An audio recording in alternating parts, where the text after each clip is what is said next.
सुप्रभात।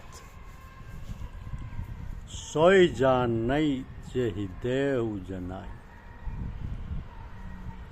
सोई जान नई जेहि देहु जनाई। ईश्वर की लीला भी अद्भुत है। ईश्वर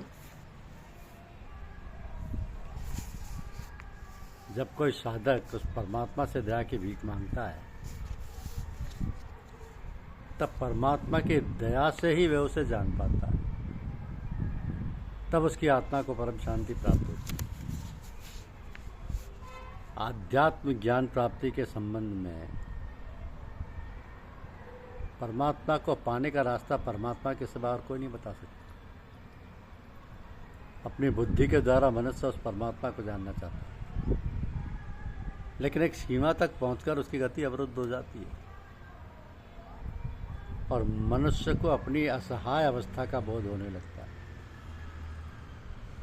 तभी तो रामचरितमानस में तुलसीदास जी कहते हैं कि सोई जान नई जेहि देहु जनाई, जानत तुम्हई तुम्हई होई जाए। तुमरे कृपा तुम्हई रघुनंदन, जानहि भगत भगत और चंदन। एक सूफी संत महात्मा हुए नूरी। उनका जन्म खुरासान में हुआ था। आप इतने नेक दिल इंसान थे कि अपना भोजन भी भूखे और गरीबों में बांट देते थे। आपके चेहरे से ऐसा प्रकाश निकलता था कि आपका मकान प्रकाशित हो जाता था। इसी कारण आपको नूरी की उपाधि दी गई थी। आप धर्म शास्त्रों के प्रकांड विद्वान, आंतरिक साधना के मर्मज्ञ और आध्यात्मिक ज्ञान के पूर्ण धनी थे। तो साधना की एक अवस्था जिसमें साधक परम सत्य का साक्षात्कार करता है और परमात्मा के साथ एकत्व प्राप्त कर लेता है, उस परम सत्ता में लय हो जाने की इस अवस्था को सूफियों की भाषा में वजद कहते हैं। वजद। साधना पर चलते चलते कभी कोई साधक ऐसी मंजिल पर जा पहुंचता है जहाँ उसके हृदय से संसार के तमाम प्रपंच और झमेले समाप्त हो जाते हैं। यहाँ तक कि कोई भी सांसारिक इच्छा और वासना नहीं रहती। तो ईश्वर के ध्यान, चिंतन और मनन के सिवा और कुछ भी उसके हृदय में नहीं रहता। इस अवस्था में पहुंचने पर उसके हृदय का द्वार खुल जाता है। उसमें परमानंद का प्रवेश हो जाता है। वह समस्त इंद्रियों के विषयों से परे हो जाता है और आध्यात्मिक लोक में पहुंच जाता है, जहां काल और स्थान नाम की कोई वस्तु नहीं। तो ऐसी अवस्था को महात्मा नूरी प्राप्त कर चुके थे। एक बार की बात है कि महात्मा नूरी स्नान कर रहे थे कि कोई आपके कपड़े उठाकर चलता बना। वो अभी थोड़ी दूर ही गया था कि उसके दोनों हाथ मारे गए। दोनों हाथ मारे गए। वो घबराकर चुराए कपड़े वापस दे गया। आपको उसकी दशा देखकर बड़ी दया आई और आपने दुआ की कि हे अल्लाह, इसने मेरे कपड़े वापस कर दिए,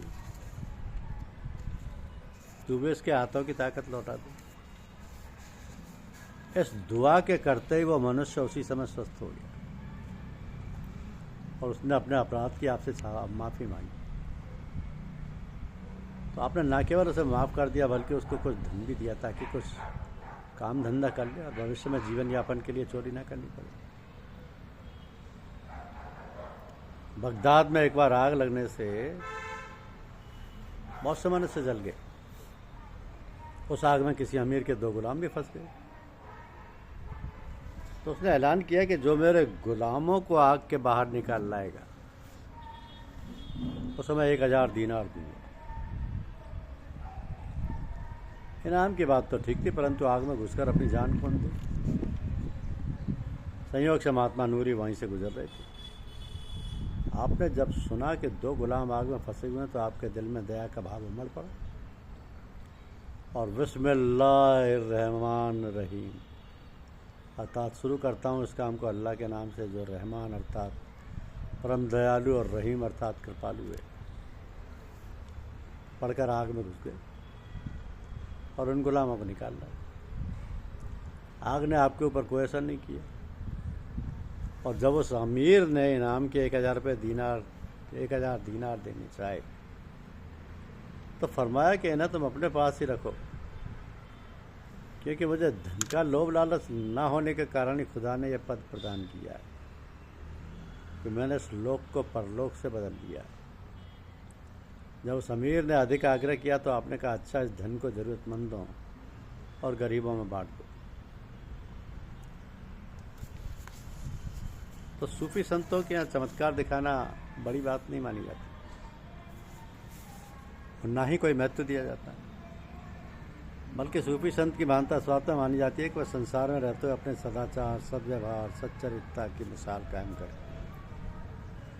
परंतु सूफी संतों का हृदय बड़ा कोमल होता है कि वह किसी मनुष्य को मुसीबत में फंसा देखकर उसकी दीन दशा पर द्रवित हो जाता है और उस दुखी मनुष्य के निवारण हेतु वे अलौकिक कार्य कर देते। ऐसे निस्वार्थ, निष्काम और सहज भाव से किए गए चमत्कार को बुरा नहीं माना जाता। एक मनुष्य गधे पर अपना आवश्यक सामान लाद कर यात्रा कर रहा था कि मार्ग में उसका गधा मर गया। अब गधे के मरने पर वो बहुत फूट फूट कर रो रहा था, क्योंकि अब सामान किस चीज़ पर लहद कर ले जाए। संयोग से महात्मा नूरी उसी समय वहाँ से निकले। यात्री की दीनहीन दशा देखकर उन्हें दया आ गई, तो आपने गधे को ठोकर मार कर कहा, अरे ये कोई सोने का समय। इतना कहना था कि गधा उठ खड़ा हुआ और वह यात्री बड़ा प्रसन्न हुआ तथा आपको धन्यवाद देता हुआ गधे पर अपना सामान लाद कर अपने गंतव्य की ओर चला गया। महाप्रयाण के समय जब आपसे कलमा ला इलाहा इल्लल्लाह अर्थात कुछ नहीं है सिवाय परमात्मा के पढ़ने को कहा गया, तो आपने फरमाया, मैं तो उसी के पास जा रहा हूँ। ये कहकर संसार से विदा हो गए। संसार को प्रकाशित करके नूर की एक किरण अपने असल भंडार में समा गई। धन्यवाद। यूट्यूब चैनल को लाइक और सब्सक्राइब अवश्य कीजिए। शुक्रिया।